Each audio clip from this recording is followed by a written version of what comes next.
अस्सलाम वालेकुम। DI platform की तरफ से मैं हूं मोहम्मद अशरफ। उम्मीद करता हूं आप सब खैरियत से होंगे। सोलर एनर्जी के लेक्चर नंबर 4 में आज का टॉपिक सबसे अहम है, इसलिए कि इस लेक्चर में हम पावर प्रोडक्शन की बात करेंगे। मींस पावर जनरेशन के वो कौन कौन से तरीके हैं जिनसे पावर प्रोड्यूस हो सकती है।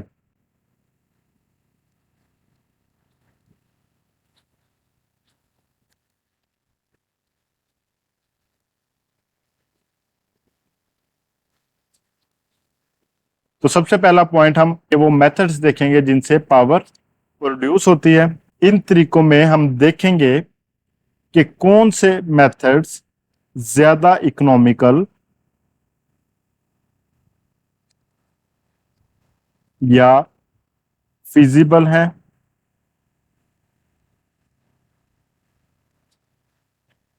इसके अलावा हम देखेंगे वो कौन से तरीके हैं जो इन्वायरमेंट फ्रेंडली हैं।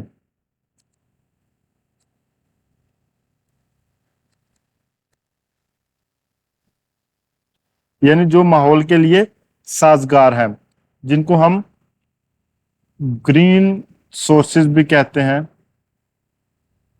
या इनको हम रीन्यूएबल एनर्जी सोर्सेज भी कहते हैं।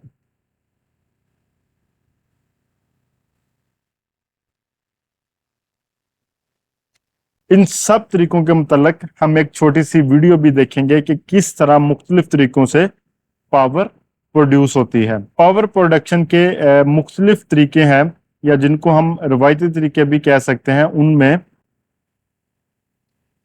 नंबर 1 केमिकल, नंबर 2 फोटोवोल्टेक,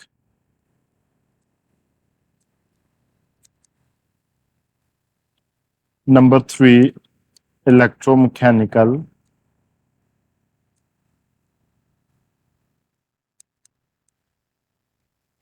ये जो इलेक्ट्रोमैकेनिकल मेथड है ये सर फहरिस्त है, यानी सबसे ज्यादा ये तरीका इस्तेमाल होता है पावर प्रोड्यूस करने के लिए।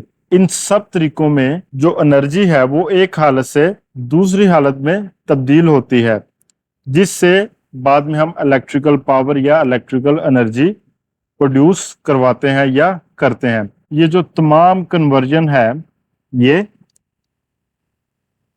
पावर प्लांट में होती है। जो जो कन्वर्जन है ये कहां पर हो रही है? पावर प्लांट में। यानी हम एनर्जी को, कोई भी एनर्जी है, वो केमिकल एनर्जी है, वो सूरज की एनर्जी है, वो इलेक्ट्रोमैकेनिकल एनर्जी है, तो उसको हम कन्वर्ट करते हैं किसी दूसरी एनर्जी में। यानी कन्वर्ट करके हम इसको किसी भी टाइप में ले जा सकते हैं। यानी यहाँ पे हमारा जो मेन फोकस है वो इलेक्ट्रिकल एनर्जी है, तो इसलिए हम इसको किस में कन्वर्ट करते हैं? इलेक्ट्रिकल एनर्जी में। और ये कहाँ पर कन्वर्ट होती है? उसके लिए हमें पावर प्लांट की जरूरत है। पावर स्टेशन में जनरेटर्स होते हैं और उनमें रोटेटिंग मशीन्स होती हैं जो मैकेनिकल पावर को इलेक्ट्रिकल पावर में तब्दील करते हैं।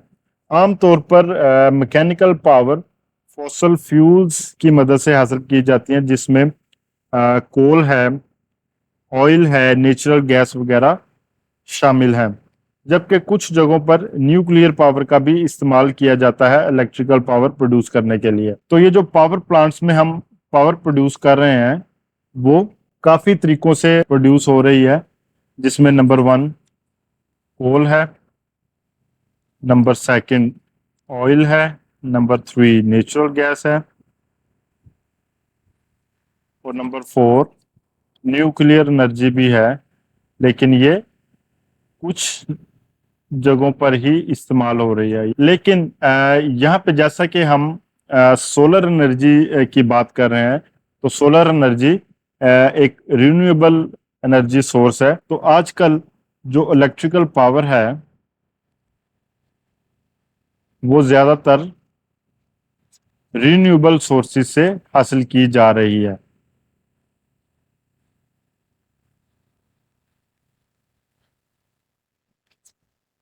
जो सर फहरिस्त सोलर है, विंड, हाइड्रो इलेक्ट्रिक है और टाइडल वेव्स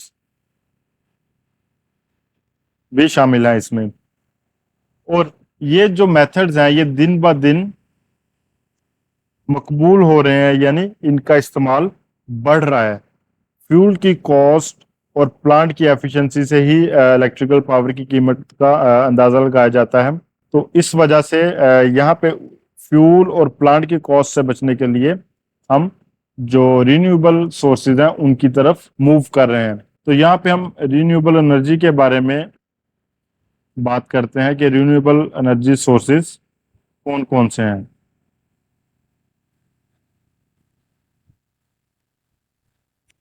जैसा कि नाम से ही जाहिर है कि ये ऐसे सोर्सेज हैं जो खुद ब खुद नेचुरली रीन्यू होते हैं, और ये सोर्सेज हर किसी के लिए एक नेचुरल प्रोसेस के तहत अवेलेबल हैं, यानी इन सोर्सेज से कोई भी किसी भी वक्त एनर्जी पैदा कर सकता है जहां पर भी जिसकी जरूरत होती है। इन सोर्सेज को ग्रीन सोर्सेज भी कहा जाता है,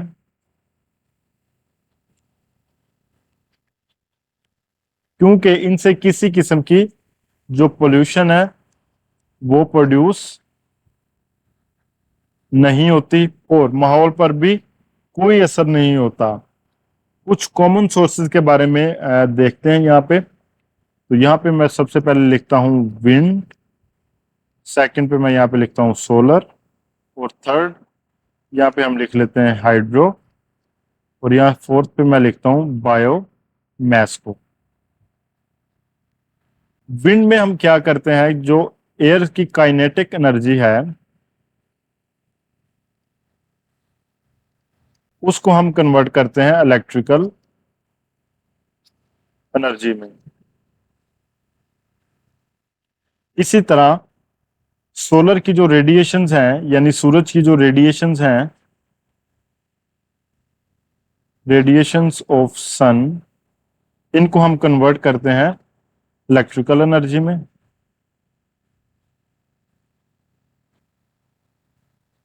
थर्ड हाइड्रो की बात करते हैं, तो इसमें हम जो वाटर की पोटेंशियल एनर्जी है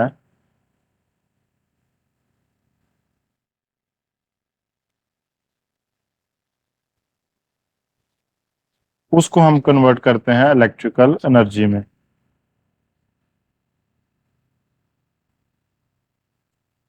इसी तरह बायोमास के केस में जो प्लांट मटेरियल की एनर्जी है उसको हम कन्वर्ट करते हैं इलेक्ट्रिकल एनर्जी में थ्रू सम केमिकल प्रोसेसेस।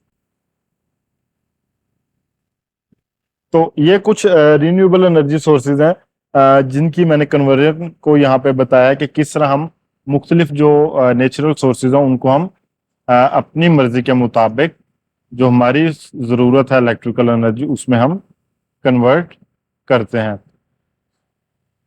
तो अब हम इनके मुतालिक एक छोटी सी वीडियो देखते हैं, उससे हमें फिर आइडिया हो जाएगा कि सोर्सेज किस तरह काम करते हैं।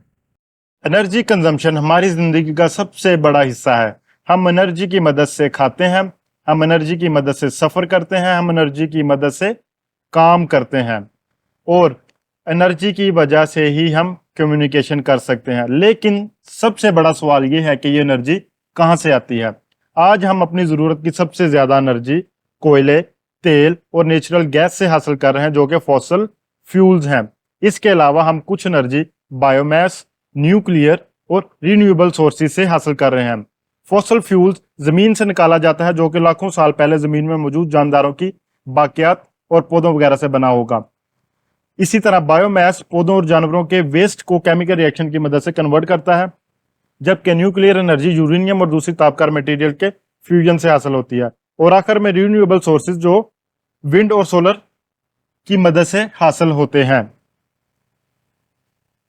बाकी तमाम सोर्सेज हमारे प्लानिट को कैसे इफेक्ट करते हैं, जितना हम पेट्रोल पंप पर पे करते हैं, फॉसल फ्यूल इससे कहीं ज्यादा हमारे माहौल पर असर अंदाज होते हैं। ये असरात हमारे प्लानिट पर मुख्तलिफ तरीकों से होते हैं, जिनमें global warming, air quality deterioration, acid rain, oil spills, और इसी तरह जो हमारे ऑयल रिसोर्सेज हैं वो 50 से 100 सालों तक मुकम्मल खत्म हो जाएंगे।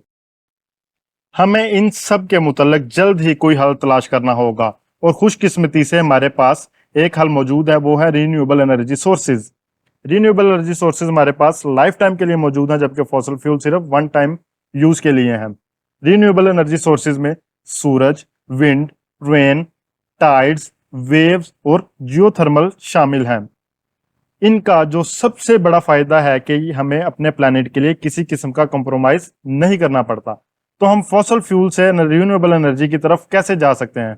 खुशकिस्मती से हमारे पास टेक्नोलॉजी मौजूद है, इससे हम 100% रिन्यूएबल एनर्जी सोर्सेज की तरफ कन्वर्ट हो सकते हैं। बदकिस्मती से हमारे प्लैनेट पर फॉसल फ्यूल्स का नेटवर्क मौजूद है, जिसको हम रिन्यूएबल एनर्जी में शिफ्ट कर सकते हैं।